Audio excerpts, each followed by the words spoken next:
Nagsimula ang pelikula kay Ana, isang kasambahay sa isang mayamang pamilya. Sa tag-init na iyon ay isinama siya ng kanyang amo sa kanilang bahay bakasyunan upang ipagpatuloy ang kanyang paglilingkod. Sinabi ng kanyang among babae na si Andrea na isang buwan silang mananatili sa bahay bakasyunan na iyon at kailangan niyang magtrabaho araw-araw at wala munang day off. Pinangako pa nito na babayaran siya ng advance bago matapos ang buwan. Matapos malaman ng kanyang silid ay dumiretso siya sa kusina upang magluto ng hapunan. Kinagabihan ay nagkasama-sama sa hapunan sina Pedro, ang haligi ng tahanan, ang asawang si Andrea, ang anak nilang sina Claudia at Jacob. Nagpatuloy ang aktibidad ng mayamang pamilya habang masipag na ginagampanan ni Ana ang kanyang trabaho. Nililinis niya ang pool, inaayos ang mga upuan, nagka-car wash at naglalampaso tuwing umaga. Isang araw, nakakita si Ana ng pusa sa hardin. Naawa siya dito at binigyan ng pagkain ngunit hindi ito sinang-ayunan ng among si Pedro. Inutusan niya si Ana na itaboy ang pusa sa takot na masira nito ang mga tanim na gulay sa hardin. Habang namamalansya ay sinamantala ni Ana ang pagkakataon na tumawag sa kanyang ina. Sinabi ni Ana sa ina na patapos na ang probationary niya at makakapagpadala na siya ng pera. Nang tanungin niya kung magkano ang tuition ng kapatid niya ay parang sumakit ang ulo niya sa mahal nito. Matapos magsampay ay inutusan si Ana na magbaba ng mga gamit mula sa kotse. Habang binababa niya ang mabigat na kahon ay tinulungan siya ng katulong sa kabilang bahay na si Gisela. Nag-usap ang dalawa at nalaman nilang magkababayan sila. Kinagabihan, inimbitahan ng among babae ang mga kapitbahay para sa isang hapunan. Ito ang nagbigay ng pagkakataon kina Ana at Gisela na magkasama. Habang naghahapunan ay nabanggit ni Andrea na mas gusto nila ang kasambahay na Filipina dahil mas magaling sila kumpara sa iba. Ngunit wala silang nahanap kaya Colombian maid ang nakuha nila. Habang nasa kusina ang mga kasambahay ay napagkwentuhan nila ang kanilang mga amo na madalas ay mayabang at mapagmataas. Kinabukasan, habang wala ang mag-asawa na may-ari ng bahay ay pinuntahan ni Gisela si Ana upang magpahinga at magyosi. Naglabas ng kanyang saloobin si Ana at ipinaliwanag ang dahilan kung bakit siya nagtatrabaho ng husto ay dahil ang kanyang nakababatang kapatid ay bagong graduate at papasok sa medisina, na nangangailangan ng malaking halaga ng pera. Nabanggit din niya na nangako ang amo niyang babae na aasikasuhin ang visa niya upang pwede siyang manatili sa bansang iyon at makahanap ng mas magandang trabaho bukod sa pagkakatulong. Sinabi ni Gisela na imposibleng makakuha siya ng visa kung wala siyang kamag-anak doon o kung wala pa siyang 2 taon na nagtatrabaho sa bansang iyon. Nag-alala si Ana sa nalamang impormasyon mula kay Gisela dahil posibleng ini-email lang siya ng amo niya. Pinayuhan siya ng kapwa niya kasambahay na mag-ingat at huwag masyadong magtiwala sa pamilyang pinagsisilbihan niya. Mukhamang mapagkakatiwalaan ang mayamang pamilya, madalas ay inaabuso nila ang mga helper sa pagbibigay ng mababang sahod at sa kalaunan ay tinatanggal sa trabaho bago tuparin ang kanilang mga pangako. Kinabukasan, habang naglilinis ng silid ni Jacob ay may nakita si Ana na punit na papel na may nakasulat na mga salita. Nang makita ito ni Jacob ay kinuha niya ito kay Ana at sinabi niyang seed phrases niya iyon. Ilang saglit pa ay nandoon na ang mga tropa ni Jacob para sa kanilang salo-salo at kasiyahan. Napag-usapan ng tropa ang tungkol sa pag-i-invest sa cryptocurrency habang si Ana naman ay nakikinig lang sa usapan nila at nagkunwaring hindi siya interesado rito. Gayunpaman, sa kanyang libreng oras, inalam ni Ana ang tungkol sa cryptocurrency o Bitcoin. Nalaman niya na ang seed phrases na nakasulat sa punit na papel ay isang sekretong code upang ma-access ang isang crypto wallet. Kinalaunan, inihayag ni Ana ang kanyang alalahanin sa amo. Tinanong niya kung talaga bang makakakuha siya ng visa sa susunod na buwan. Tiniyak ng amo na makakakuha siya ng visa dahil may koneksyon sila sa immigration.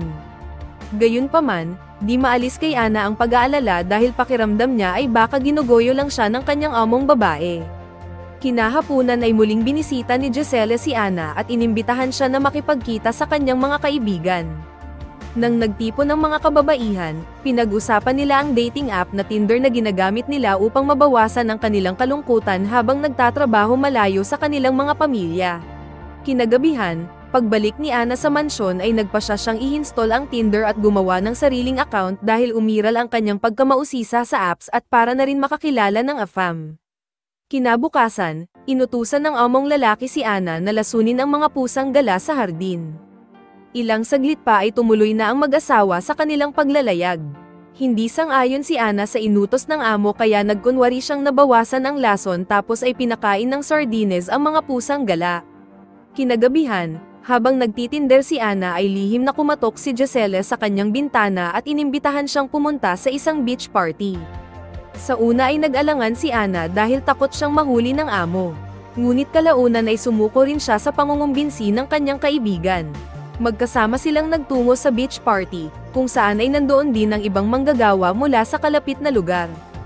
Habang nasa party, dinigahan siya ng isang driver ngunit hindi siya interesado dito. Nainis ang lalaki at nagsabing hiyang-hiya naman ako sa ganda mo. Sinagot ito ni Ana na hindi ikaw ang tipo kong lalaki. Sa bad trip ni Ana ay nagdesisyon na lang siyang maunang umuwi. Kinaumagahan ay nagtatawag pa rin si Ana ng uwak dahil sa dami ng nainom na alak. Hindi alam ng amo niya na may hangover siya.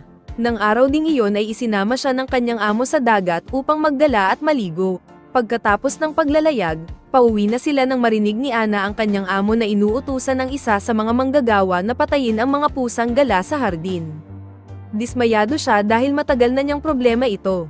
Galit na sinabi niya sa tauhan na gawin ng maayos ang kanilang trabaho. Pagbalik nila sa bahay ay hindi rin nagtagal ang mga amo niya at nagsabing isang linggo silang mawawala dahil may aasikasuhin silang negosyo sa syudad.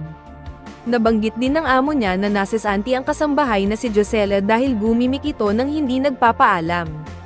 Nang tanungin siya kung magkasama ba sila ni Giselle kagabi ay itinanggi niya ito.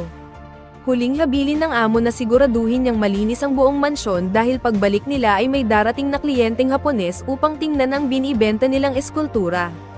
Pagkaalis ng amo niya ay agad niyang tinawagan si Giselle ngunit di na niya ito makontak. Lubos siyang nalungkot sa nangyari sa kaibigan at wala na siyang makakakwentuhan. Inilaan niya na lang ang atensyon sa pusa at doon ay nakaramdam siya ng konting kasiyahan. Kinagabihan habang wala ang mag-asawang amo niya ay pinahiram siya ni Jacob ng Nintendo upang kahit papaano ay meron siyang paglilibangan kapag wala siyang ginagawa. Kinaumagahan ay nagulat siya sa tunog ng putok ng baril. Nang tignan niya ito ay nalaman niyang pinatay ng isang helper ang pag-alagalang pusa sa hardin. Nagdulot man ito ng pighati kay Ana ay wala siyang nagawa kundi linisin ang nagkalat na dugo. Habang wala ang kanilang mga magulang, sinamantala ng magkapatid ang pagkakataon na magparty buong magdamag kasama ang kani-kanilang barkada. Kinaumagahan habang naglilinis ay napulot niya ang cellphone ni Claudia. Naalala niya ang password nitong 0000 noong minsang nagpa-picture sa kanya ito. Palihim niyang ginamit ang cellphone at nag-login sa dating app. Inimbitahan niya ang isang matipunong lalaki na puntahan siya sa mansyon pagsapit ng gabi. Nang magising si Claudia ay tinanong niya si Ana kung napansin niya ba ang cellphone niyang kulay pink. Itinanggi ni Ana na nakita niya ang cellphone. Nagmamadaling umalis si Claudia na nagsabing pakibigay na lang sa utol niya ang cellphone sakaling makita niya ito. Kinagabihan habang nagkakasiyahan si Jacob at barkada niya ay nakatanggap si Ana ng tawag mula sa kanyang ina. Pinabatid nito na natagpuan ng kapatid niya ang nakatagong passport niya.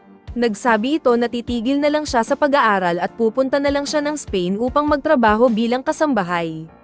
Nagsabi si Ana sa ina na bigyan siya ng ilang araw at gagawa siya ng paraan upang makakalap ng sapat na pera pang tuition ng kapatid niya imbis na tularan siya nitong mga tulong na lang sa ibang bansa. Matapos ng kasiyahan ay nagsibalikan na ang barkada ni Jacob sa tinutuluyan nilang guesthouse habang siya naman ay natulog na rin. Agad na sinuot ni Ana ang mapang-akit na damit at hinintay ang kachat na lalaki.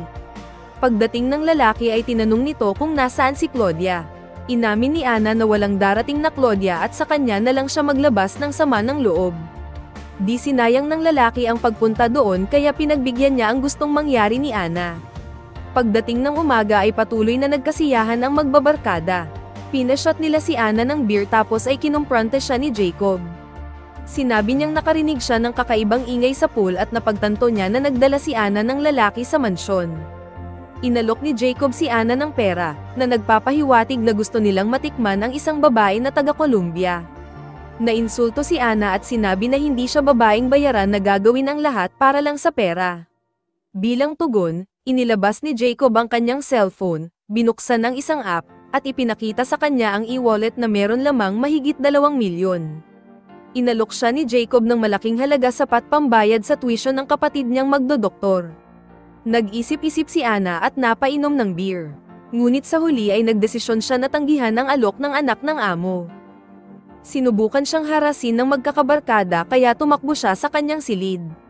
Sinarado niya ang pinto at nagdesisyon na mag-empake. Sinubukan niyang tawagan si Gisela ngunit inactive na ang phone number nito. Wala siyang nagawa kundi ang magkulong at umiyak sa loob ng kwarto. Hindi siya nakatulog ng gabing iyon. Habang nag-iisip kung ano ang gagawin, aksidente niyang nasipa ang lamesita. Nahulog sa sahig ang isang libro at punit na papel na nakaipit dito. Napansin niya na ang papel ay bahagi ng code para sa crypto wallet ni Jacob. Napagtanto niya na ang karugtong na bahagi ng papel ay maaaring nakatago lang sa loob ng silid ni Jacob. Nang hanapin niya ito sa silid ay naabala siya dahil biglang dumating ang amo niyang si Andrea. Pinagalitan siya nito dahil inabutang marumi ang paligid. Inutusan niya si Ana na ayusin ang sarili at linisan ang paligid dahil darating ang kliyenteng Hapones sa loob ng 4 na oras. Agad na inasikaso ni Ana ang lahat ng kailangang ayusin para sa darating na pagpupulong.